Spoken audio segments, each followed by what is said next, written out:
Welcome to Guide Guru. We hope this video helps. You start by confirming the merchant uses a scan-to-pay QR or static code.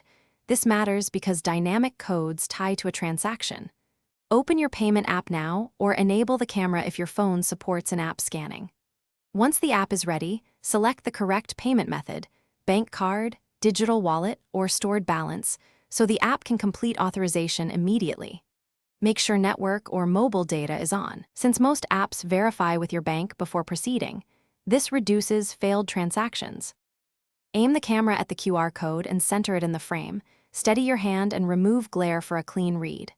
Once the app decodes the code, review what appears: merchant name, exact amount, invoice ID, or payment request. If prompted, choose tip, split payment, or payment source.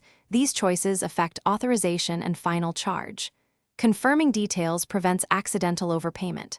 Finally, tap Pay or Confirm. The app will then request authentication such as fingerprint, Face ID. After you authorize, wait for a success screen and a receipt.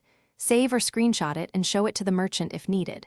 If scanning fails or the app times out, retry scanning, clean the camera lens, or switch from Wi-Fi to mobile data. These steps often resolve timeout errors. If payment is declined, try a different card or wallet, then ask the merchant to resend the QR or provide another payment method. If charges post incorrectly, use the receipt to dispute with your bank immediately. Thanks for watching. Consider subscribing if we helped you today.